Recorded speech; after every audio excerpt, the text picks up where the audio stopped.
In today's journey, we will be taking our glass mash tun on its maiden voyage, along with learning some of the perils of making DIY equipment. The day starts off simple enough by bringing 4 quarts of our brewing water to 164 degrees Fahrenheit. This will be our strike water. Because our equipment is made out of glass, breakage is always right around the corner. That is why we preheated this vessel by putting hot water in it earlier, before putting in this even hotter water. This will help minimize the chance of it shattering like the beakers did. Add to the fact that we're using a lot of electricity to run everything in here, we really don't recommend doing this at home, as without the proper safety procedures, this can be potentially dangerous. But with the strike water successfully added, the chance today of it breaking is very minimal, so long as Phil doesn't klutz anything around too much. Next up, we add the grains. Because today is a test batch, we're keeping it simple with 3 pounds of Breeze's 2-row. And once the voodoo math that is brew day is complete, we should end up with 1 gallon of 1060 beer ready for fermentation. There is a science to this madness that we'll go into in a later episode. But for now, just remember that sometimes science is more art than science. A lot of people don't get that. But right now, the science behind why Phil loaded the grains into a funnel is not only to make it easier to put into the small opening, but so that it forces him to add them slowly so that he can stir them in an attempt to avoid dough balls or dry spots. Once all the grains are added, we then check the temperature to make sure that it is around 152 degrees Fahrenheit. We will want to hold this temperature for about an hour.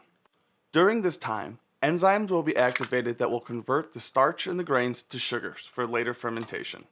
This will also play a factor in the body of the beer in being big or small or having a higher alcohol content.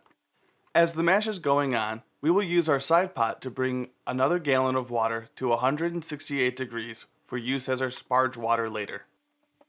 We will be using our time distortion to make this go a lot faster for you for your convenience. Don't worry, Phil, I don't think they saw you down there at all. But now that the tomfoolery has started, maybe it's time to come clean that everything's not going as good as we let it on to be.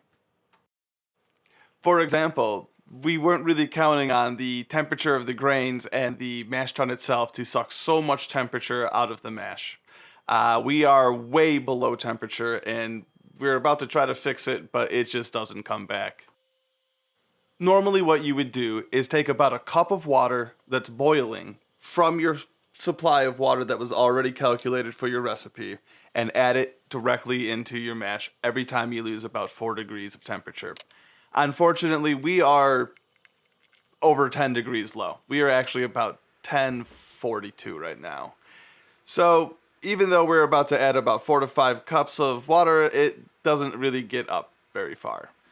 This has to do with the fact that the glass is just letting tons of heat leach out left and right. So this becomes pretty futile. And as we're trying to take more and more water out to heat it up, we start to find out that the manifold is completely clogged and having trouble. This is due to the fact that the weight of the grain is pushing down on it so that it's not able to suck any of the water up and around.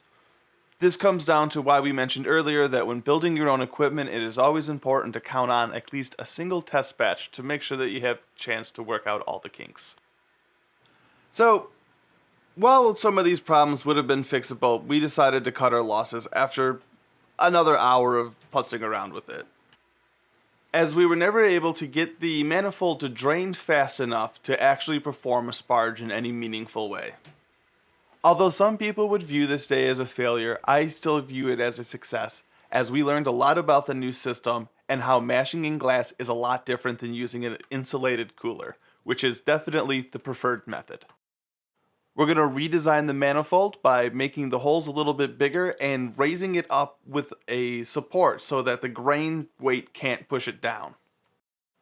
We are also going to implement a far more advanced technique of maintaining mash temperatures, but first we will have to get a new pump and drill a couple holes in the stainless steel pot on the side here. But don't forget to like and subscribe, and to watch the rest of our videos to help support us in our quest to create a completely automated glass brewing system. Although we did get this really nice shot when Phil decided to put on the Nikon 105 micro lens so that we could see the grain bed filtering itself out after a stir really close up. Enjoy. Just for a time reference, this footage has been sped up by 1400%.